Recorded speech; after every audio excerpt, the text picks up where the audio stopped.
Viewers, welcome back to the channel. दोस्तों, Sunderland के against जो गेम है उसको प्रीव्यू करेंगे। बहुत इंपॉर्टेंट गेम है क्योंकि रूबेन एमरिम का career defining game hai. This could very well be his last game. Yes, I'm telling you this. United lose badly and he is gone. So now United कैसा खेलेगी इस game में, मेरी क्या prediction है score को लेके। लाइनअप तुम देख चुके हो यहां पे, साथ ही साथ मैं तुम्हें बताऊंगा ये प्लेयर्स क्यों खेलेंगे, कौन खेलेगा और क्या चेंजेस तुम्हें देखने को मिल सकते हैं। मैं इस लाइनअप के साथ क्यों जाऊंगा, रूबेन एमरिम इस लाइनअप के साथ क्यों जाएगा, उसके बारे में बात करेंगे। एक नाम बहुत इंपॉर्टेंट है, सनी लामंस, बट बहुत से और नाम यहां पे इंपॉर्टेंट है जिनको डिस्कस करना बिल्कुल बनता है। सदरलैंड की फॉर्म क्या है, यूनाइटेड की फॉर्म क्या है, कौन खतरे की घंटी बन सकता है एक दूसरे के लिए, सदरलैंड का गेम प्ले कैसा होगा यूनाइटेड को पता है और यूनाइटेड का कैसा होगा वो उनको पता है। क्या वो हम पे भारी पड़ जाएंगे, क्या हम उन पे भारी पड़ेंगे, कैसा चलेगा ये गेम, सब कुछ कवर होगा इस वीडियो में। बहुत इंटरेस्टिंग लगेगी तुमको, I hope. But more importantly may be उसकी लास्ट प्री कॉन्फ्रेंस मैं बताऊंगा आपको रूबेन एमरिम ने क्या बोला है। दिमाग घूम जाएगा तुम्हारा सुन के, उसने जैसा मुंह खोला है दोस्तों, ओवरऑल उसने बहुत अच्छा बोला है। सो घबराने की बात नहीं है, चलते हैं, कूदते हैं इस प्रीव्यू वीडियो में। आप बस एक काम कर दो, प्लीज यहीं रुक के लाइक कर देना, सब्सक्राइब कर लेना, हाइप कर लेना और वीडियो को हाइप कर देना भाई, प्लीज प्लीज प्लीज। उसके अलावा कॉमेंट करके अपनी प्रेडिक्शन बताना, लाइनअप पे थॉट्स बताना कि भाई नहीं मैं इसको नहीं खिलाऊंगा, मैं इसको खिलाऊंगा, नहीं नहीं नहीं, वरना मैं इस प्लेयर को जरूर खिलाऊंगा या नहीं खिलाऊंगा। ये सब प्लीज बताना कॉमेंट में, बात करते हैं। हाँ ना, सुनो, सबसे पहली चीज जो रूबेन एमरिम ने करी है, उसने बहुत बढ़िया चीजें बोली हैं भाई, बहुत सारी बातें बोली हैं अपनी प्रेस कॉन्फ्रेंस में। मैंने पहला पार्ट देखा है प्रेस कॉन्फ्रेंस का, सेकंड सेक्शन अभी तक आया नहीं है, बट तो जिस टाइम पे मैं वीडियो बना रहा हूं, बट मोटी बात उसने ये बोली है, जो कीवर्ड्स हैं वो मैं तुम्हें बता देता हूं क्या क्या बोले हैं उसने बोला है, जब उससे पूछा गया कि भाई तुम्हारी टीम कैसा खेल रही है, क्या है पिछले सीजन के हिसाब से और ये सब वो सब, तुम्हारे रिजल्ट नहीं आ रहे, ब्ला ब्ला ब्ला ब्ला ब्ला ब्ला ब्ला, तो उसने बहुत अच्छी बात बोली, बहुत सही बात बोली और ये बात मैं पहले से भी बोल रहा था। उसने कहा कि भाई it's normal, we can not run away from the results and then you have the baggage from last year. Last season does not matter to me in relation to the system. We have already spoken about that. We had 6 games this season and we have lost 3. And if we lost against Arsenal because of the system, it's your job to make those opinions. So basically वो यहाँ पे ये बात कह रहा है भाई कि जो पिछले सीजन की हार का स्टैट्स तुम मेरे पास ला रहे हो, और लिटरली ये बात मैं तुम्हें कुछ दिन पहले बता रहा था, that is not on me. मैं नहीं देख रहा उसको, मेरे सिस्टम का पार्ट नहीं है, मेरा कुछ नहीं है। मेरे को प्लेयर्स अब मिले हैं, 6 गेम पहले मेरे को प्लेयर्स मिले हैं, मैं उनको इंटीग्रेट भी करूं, सब कुछ करूं, और ये स्टैट लेके घूमना है तुम्हें 32-33 गेम का, तुम्हारी प्रॉब्लम है। जो ओपिनियन बनाना है बनाओ, मेरे लिए सीजन स्टार्ट होता है 6 गेम पहले से। उसमें से यस हम 3 गेम्स हारे हैं, उसके लिए मैं काम कर रहा हूं, उसमें से बहुत सी चीजें हम चेंज कर रहे हैं। बट अगर तुम्हें लगता है हम आर्सेनल के अगेंस्ट हारे हैं, उन 3 गेम्स में से एक गेम हम आर्सेनल के अगेंस्ट हारे हैं जिसमें हम काफी अच्छा खेले भी थे, राइट ना।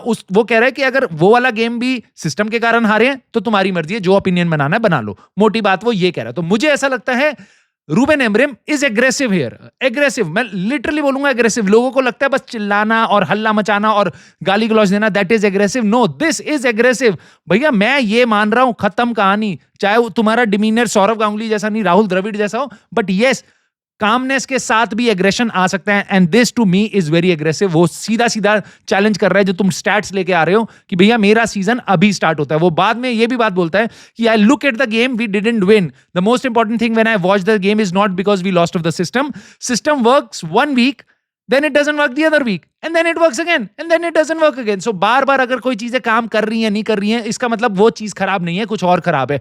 तुमको पता है या राइट, तुमने गेस कर लिया, अभी तक तुम्हारे मन में वो वर्ड आ चुका है एम से, मेंटालिटी। वो मेंटालिटी को क्वेश्चन कर रहा है प्लेयर्स की, बट ऑफ कोर्स वो उनके साथ क्वेश्चन काम भी कर रहा है। और उसने ये भी बात बोली कि इट्स नॉट अ मैटर कि मेरे को नहीं लगता ये टीम, अगर मैं सिस्टम चेंज कर दूंगा तो उसमें अच्छा खेलने लग जाएगी। उसने ये भी बातें ऐसी बोली हैं। उसने ये भी बोला है कि भाई फैंस के बारे में तुम्हें क्या कहना है। उसने कहा भाई it's not the time to say anything, it's time to show, and I think so कि we will show in this game and we will beat Sunderland. Now reason मैं तुम्हें बताता हूं क्यों, क्योंकि कुछ स्टैट्स यहां देख लो। देखो, यूनाइटेड पिछले 24 गेम्स में से अनबीटन है न्यूली प्रमोटेड साइड्स के अगेंस्ट, राइट। 2021 में लास्ट बार हम हारे थे वॉटफोर्ड से 4-1 मेरे ख्याल से, उसके बाद सैक हो गया था ओले, राइट। उसके बाद खैर दिस सीजन 2 wins, 2 बार जीते हम इस सीजन, और दोनों की दोनों होम में आई हैं। और ये कहां गेम हो रहा है, होम में। सो इसलिए मुझे लग रहा है यूनाइटेड जीतेगी, बट मैं तो हूं बेवकूफ, राइट। नहीं, और भी चीजें जिसके कारण मुझे लग रहा है यूनाइटेड जीतेगी। क्यों?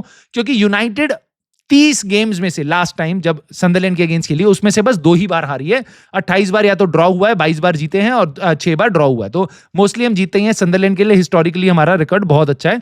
और Sunderland have only one 1 time, जब वो 31 बार खेले हैं on all competitions at Old Trafford. तो ओल्ड ट्रैफर्ड में आके वो जनरली नहीं जीतते हैं। नाउ ये तो थी सारी स्टैटिस्टिकल बातें जिनको ऐसा सुन के लगेगा भाई यूनाइटेड तो किल कर देगी, किल कर देगी, किल कर देगी। बट और बहुत बड़ा बट, यहां पे क्या बट है कि सनडरलैंड वो टीम नहीं है जो पहले कभी आया करती थी और पहले कभी जो खेला करती थी वो 6-7 साल 8 साल बाद तो प्रीमियर लीग में वापस आ रही है। तो स्टैट्स बहुत पुराने हैं, तब यूनाइटेड भी अच्छी हुआ करती थी मोस्ट ऑफ द टाइम और सनडरलैंड एवरेज क्लब हुआ करता था। Now they are not the same team now, not because कि वो बाद में आए हैं, बट एक्चुअल में they are a very hungry team. Now मैं तुम्हें बताता हूं एक स्टैट जिसको सुन के तुम लिटरली बैठ जाओगे, अगर तुम खड़े हो तो पहले बोल रहा हूं बैठ जाओ। सनडरलैंड प्रीमियर लीग के बाहर जो 17 क्लब प्रीमियर लीग में रुक गए हैं उनके बाहर, ठीक है, रियल मैड्रिड के अलावा कोई और क्लब नहीं है जिसने सनडरलैंड से ज्यादा पैसा खर्च किया हो इस ट्रांसफर विंडो में। 160 मिलियन पाउंड एक न्यूली प्रमोटेड टीम स्पेंड करती है, धमाकेदार बिजनेस करती है, transfer business, and that is why they are on the 5th position. But ये पोजीशन हिलेगी, मैं बताऊंगा तुम्हें क्यों। बट मोर इंपॉर्टेंटली सोचो PSG, Barcelona, Inter Milan, AC Milan, Napoli, Juventus, Bayern Munich, Dortmund, Atletico Madrid, सबसे ज्यादा पैसा स्पेंड किया है सनडरलैंड ने। जो नाम लिए ना तुम्हारे सामने उससे ज्यादा, तो ये है भाई वो सनडरलैंड। पूरी टीम हिला के रख दी इन्होंने ऊपर से लेके नीचे तक, राइट। बट मोर इंपॉर्टेंटली क्या है आज के गेम प्ले, क्या उनका गेम प्ले क्या है? 6 गेम्स में 5वीं रैंक पे बैठे हुए हैं। क्या है, फ्लूक है? क्या वो बहुत अच्छा खेल रहे हैं? क्या वो हमें किल कर देंगे? क्या करेंगे, राइट। तो बेसिकली वो डिफेंसिव टीम है, पूरी डिफेंसिव टीम है, बस काउंटर अटैक में कूदने को तैयार है। पहला गेम जीती थी, वेस्ट हैम को पेल दिया था उन्होंने अपने होम पे 3-0, ठीक है। उसके बाद 5 गेमों में उन्होंने 4 ही गोल मारे हैं, 4 ही गोल मारे और 4 ही गोल खाए हैं, ठीक है। तो बेसिकली वो टीम कहती है भाई तुम बॉल रख लो, क्रिस्टल पैलेस पार्ट 2M, तुम रख लो बॉल, जो करना है कर लो, हम बस डिफेंस बचाएंगे अपना और बीच में मारेंगे तुम पे काउंटर। और अगर कोई रेलीगेशन टीम बच के आई है ऊपर, ठीक है, प्रमोट होके आई है, भाई ये स्ट्रैटेजी उनके लिए बहुत अच्छी है। ये यूनाइटेड करेगी तो लात मारेंगे फैंस, बट ये स्ट्रैटेजी उनके लिए बहुत अच्छी है। सो ओवरऑल उन्होंने इस पूरे सीजन में 7 गोल मारे हैं, 4 गोल खाए हैं। तो defensively you can clearly see they are very solid. So United के लिए दिक्कत हो सकती है, बट अच्छी बात यह है बस वेस्ट हैम का गेम हटा दो, उनको गोल मारने में भी कोई बहुत रॉक सॉलिड टीम नहीं है। तो आई होप कि हम उसको टैकल कर पाए। इसको लेके, इस बात को मद्देनजर रखते हुए और कुछ चेंजेस जिनको मैं डिस्कस करने वाला हूं उनको मद्देनजर रखते हुए आई होप यूनाइटेड यहां पे गेम जीत जाए। सो डिफेंसिव होगी, काउंटर पे खेलेगी और सेट पीसेस, ये 3 चीजों का ख्याल रखना है हमें। अब स्क्वाड और टीम, अब यूनाइटेड पे नजर डालते हैं क्योंकि हम तो भाई यूनाइटेड बॉयज है, सनडरलैंड बॉयज थोड़ा है, राइट। नाउ इंजरीज और रिटर्न, सबसे पहले अमाड डियालो और कैजेमीरो सस्पेंशन से वापस आ रहा है। अमाड डियालो का कुछ पर्सनल लॉस था, उसके बाद से वो ट्रेनिंग कर रहा है इस पूरे हफ्ते, so he is back. So I think दोनों के दोनों मैंने डाल दी हैं स्टार्टिंग लाइनअप में। मैं तुम्हें बताऊंगा उसका रीजन क्यों। मलासिया आ चुका है ट्रेनिंग में, मेरे को पता नहीं वो स्क्वाड में होगा नहीं होगा, स्टार्टिंग लाइनअप में तो दूर दूर तक कहीं नहीं होगा, वो मैं तुम्हें लिख के दे रहा हूं। नाउ मेजरॉय और Licha are the 2 injuries that we have, touch wood उसके ज्यादा ना हो, बट मोटी बात ये जल्दी से जल्दी वापस आ जाएं, तो इनकी मेरे को बहुत जरूरत है, राइट। और रूबेन एमरिम को भी गलती से वो बच गया इस गेम के बाद। तो नाउ प्लेइंग 11, अब इसके बारे में डिस्कस करते हैं। जो तुमने देख रहे हो इतनी देर से घूर घूर के कि भाई ये कैसी टीम खड़ी कर दी है, उनके बारे में बात करते हैं। सबसे पहला नाम जो मैं इस टीम शीट में डालना चाहूंगा, नहीं ब्रूनो नहीं, सेस्को एम्बूमो कुना नहीं, भाई सानी लामंस, ये सबसे इंपॉर्टेंट नाम है। Please no Bayindir, I don't care. Senne Lammens एकदम नकली बेंडीर है, मुझे नहीं पता वो एकदम टुच्चा गोलकीपर है या बहुत अच्छा गोलकीपर है जैसे स्टैट्स बताते थे, आई डोंट केयर। हारना है सानी लामंस के साथ, हारना है, कोई दिक्कत नहीं है, फैंस तेरे को नहीं देंगे गाली, बट बेंडीर के साथ गया तो भाई फैंस गाली देंगे। प्लीज अपनी जॉब बचा ले, मेरी इज्जत बचा ले Ruben Amorim. Senne Lammens must play, he must play. I don't care वो 3 गोल खा जाए, आई डोंट केयर, कम से कम गाली तेरे को तो नहीं पड़ेगी, कम से कम भाई सानी लामंस को चांस मिलना चाहिए। बस इसी थॉट पे चल ले, क्योंकि बेंडीर एकदम गड्ढा है भाई, उससे नहीं होती गोलकीपिंग। प्लीज, सबसे घटिया शॉट परसेंटेज है भाई। गोलकीपर्स की बात करते हैं, एग्रेशन की बात करते हैं, टॉप 5 में आने की बात करते हैं। साला लिवरपूल का एलिसन इंजर्ड हो गया चैंपियंस लीग में, जो अब इस हफ्ते उनके लिए जो खेलेगा, जो गोलकीपर, जो उनका बैकअप गोलकीपर है भाई वो वेलेंसिया का स्टार्टिंग गोलकीपर था पूरे सीजन पिछले बार, ठीक है। तो मतलब बाकी टीमों में दोनों के दोनों हमारे गोलकीपर्स बेंच पे भी नहीं होंगे भाई, ये गोलकीपर के साथ जा रहे हैं। बट मैं अपनी फ्रस्ट्रेशन और यहां नहीं निकालूंगा, मैं लाइनअप पे बढ़ता हूं आगे। शॉ डिलीट यूरो, मुझे पता है तुम्हारे मन में गाली आ चुकी है, ल्यूक शॉ का नाम कैसे डाल दिया, ओए सुनो इसलिए बता दिया। हैरी मैग्वायर, जीरो पेस, क्या करने वाली है दूसरी टीम, अगर आपको नहीं पता तो जैसे मैंने पहले बताया, काउंटर और हैरी मैग्वायर ये दोनों एक साथ नहीं लिए जा सकते नाम, ठीक है। तो अब आपको हैरी मैग्वायर को हटाना है और डी-लिट को उसकी जगह खिलाना है। नाउ जब हैरी मैग्वायर जाता है, डी-लिट उसकी जगह आता है, तो ऑफ कोर्स तुम्हारे पास लेनी ओरो आता है, क्योंकि मेजुराई तुम पे है नहीं। आई होप यहां पे वो डिएगो डेलो को ना खिला दे गलती से, ठीक है। लेनी ओरो स्पीड है, सब बढ़िया है। नाउ सनी लामंस पहला गेम खेल रहा है, लेनी ओरो थोड़ा इनएक्सपीरियंस्ड है, यंग लड़का है। मैं उसके साथ ईडन हेवन को डालने की गलती नहीं करूंगा। भले ही तुम्हारे मन में जितनी मर्जी गालियां आए ल्यूक शॉ को लेके दे दो, कोई दिक्कत नहीं है, बट मैं पूरी की पूरी बैकलाइन इनएक्सपीरियंस नहीं रखूंगा संडरलैंड के अगेंस्ट, क्योंकि मेरे को भी पता है एक्सपीरियंस की कितनी वैल्यू है। मेरे को इतनी भी पता है कि एक्सपीरियंस की इतनी वैल्यू नहीं है कि मैं ल्यूक शॉ और मैग्वायर दोनों को खिला दूं। बट अब मेरे पास चॉइस है, व्हाट डू आई डू? क्या मैं ल्यूक शॉ को बेंच करके ईडन हेवन खिलाऊं और हैरी मैग्वायर और डी-लिट रखूं, या फिर मैं डी-लिट रखूं, लेनी ओरो रखूं और उसके साथ ल्यूक शॉ खिलाऊं? तो बिटवीन हैरी मैग्वायर और ल्यूक शॉ मैं एक प्लेयर को ला सकता हूं और उसकी जगह अल्टरनेटिव है ईडन हेवन और लेनी ओरो। तो मैं कॉम्बिनेशन सेट करूंगा ल्यूक शॉ, डी-लिट और लेनी ओरो। वापस मैं तुम्हें बता रहा हूं, मेरी एजम्पशन ये है कि हम स्पीड रखना चाहते हैं हमारे डिफेंस में ताकि हमें काउंटर ना पड़े, प्लस हम थोड़ा सा एक्सपीरियंस रखना चाहते हैं ताकि पूरी की पूरी बैकलाइन डी-लिट के इधर ईडन हेवन और उधर लेनी ओरो ना हो। इसको मद्देनजर रखते हुए मैं इस लाइनअप के साथ जा रहा हूं और मुझे काफी उम्मीद है कि आपका रूबेन एमरिम भी शायद यही चूज करे। बस ल्यूक शॉ, हैरी मैग्वायर दोनों एक साथ मत कराना प्लीज। उसके अलावा पैट्रिक डोरगू लेफ्ट पे खेलेगा क्योंकि वही एकलौता ऑप्शन है, कोई और ऑप्शन नहीं है। I just don't want to see Diego Dalot starting this game. Maybe bench से आए but is not starting this game. Right wing back पे मैं पहुंच जाता हूं Amad Diallo, because Amad Diallo के बारे में उसने बोला है कि अच्छा है 1-on-1 सिचुएशन में। पिछली बार हमने उसको मिस किया था, पिछले गेम में वो काफी अच्छा है।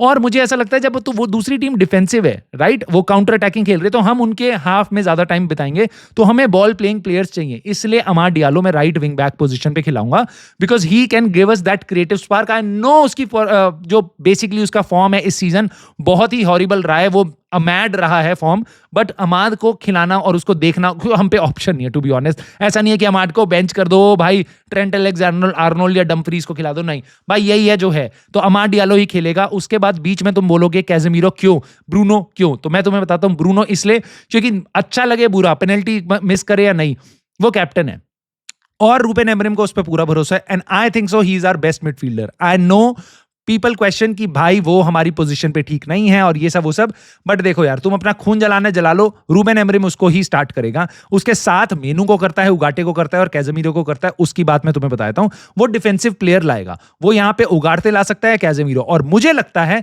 वो कैजेमीरो को खिलाएगा इस गेम में। क्यों? क्योंकि अगेन जो तुमने गेस किया है, यस, ये गेम वो है जहां पे उसकी नौकरी दाव पे लगी है और वो एक्सपीरियंस चाहेगा। मैं तुम्हें बार बार बोल रहा हूं, कोई भी मैनेजर जब दिक्कत में होता है वो एक्सपीरियंस की तरफ जाता है, तो इसलिए कैजेमीरो को खिलाया जाएगा। मैं पक्का बता रहा हूं। चेल्सी जैसे गेम में भी ओल्ड ट्रैफर्ड में कैजेमीरो ने स्टार्ट किया था, वो बात अलग है, उसने रेड कार्ड खा लिया था, वो भी अनलकी था उसके लिए, बट कुछ गलतियां थी, खैर उसमें नहीं जाते हैं। बट कैजेमीरो को वो उस पे वो ट्रस्ट करता है, तो कैजेमीरो को जरूर खिलाएगा। तो ये 65 साल का कॉम्बिनेशन है हमारी मिडफील्ड में, ये देख के मेरे को थोड़ा डर लगता है, बट आई होप ये एक्सपीरियंस हमें काम आए। कोबी मेनू और उगाड़ते वाला एथलेटिसिज्म हम मिस करेंगे, यस, बट वो सेकंड हाफ में हम ला सकते हैं। बट मेरे को ऐसा लगता है रूबेन एमरिम इसके साथ जाएगा। स्टार्टिंग 3 मेरे ख्याल से क्यूनिया, एम्बुमो पक्का। Zirkzee does not deserve to start, क्योंकि वो जब आया वो बहुत ही थकेला लगा है भाई इस सीजन, टू बी ऑनेस्ट। मैं बोलता था जबकि ज़र्क्ज़ी को खिलाओ नंबर 10, बट क्यूनिया और एम्बुमो ही खेलेंगे।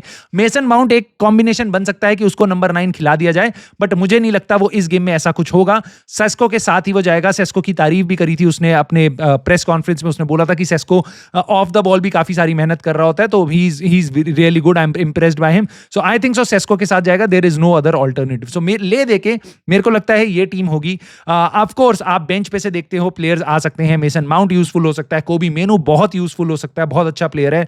आपका उगारते आ सकता है, वो बहुत यूजफुल हो सकता है हमारे लिए। हैरी मैग्वायर और डिएगो डेलो वो भी हो सकते हैं यूजफुल।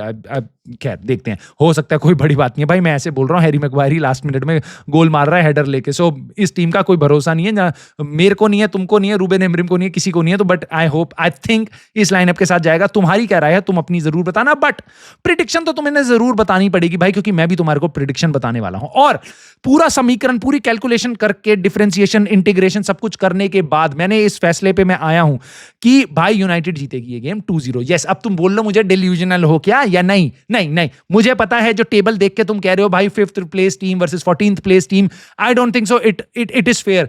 पहली बात तो we don't deserve to be on 14th and I do not think so certainly कि Sunderland are playing the top 5 football team वैसा खेल रही है, नहीं, this is more of luck इस टाइम पे, और वो बहुत अच्छी टीम होगी, मुझे पता है बहुत गंदा गेम हो सकता है ओल्ड ट्रैफर्ड में, बट मुझे पता है भाई डिफेंसिवली अगर हम बस काउंटर अटैक्स हैंडल कर लें तो गेम पूरा उनके हाफ में चल सकता है ये वाला। So I just want to see a good game of football. United early अगर गोल ले लेगी तो वो बहुत अच्छा होगा, सदरलैंड थोड़ा उठ के आएगी and then we can score मोर।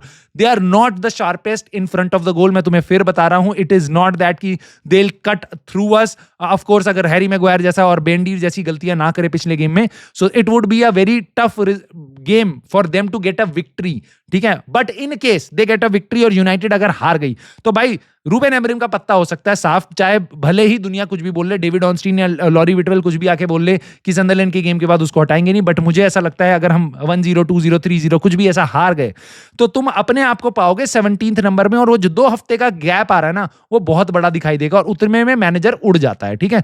तो मेरे को पूरा डर लग रहा है कि रूबेन एमरिम का ये लास्ट गेम हो सकता है, बट मेरे को पूरी उम्मीद है कि जो बैक टू बैक विक्ट्री है हमारी एनफील्ड में आ सकती है, क्योंकि ये गेम हम सर्टेनली जीतने वाले हैं। अब मेरे को जितना बार तुम्हें बोलना है डेल्यूजनल बोल लो, कल वापस करूंगा तुम्हारे सामने वॉच अलोंग, और कल जीतेगी यूनाइटेड, और कल मिलेंगी 5 मेंबरशिप, अगर यूनाइटेड जीत गई तो 10 मेंबरशिप फ्री इस चैनल पे। सो प्लीज वॉच अलोंग में जरूर मिलना, अपने कमेंट करके प्रेडिक्शन जरूर बताना, और अपने थॉट्स जो भी टीम लाइनअप को लेके, सदरलैंड को लेके, गेम को लेके, एमरिम को लेके, किसी चीज को भी लेके हैं, सारे लिख डालना कमेंट में, और प्लीज लाइक, हाइप और सब्सक्राइब करके मेरे को सपोर्ट करना। बाकी I will see you soon in the very next video.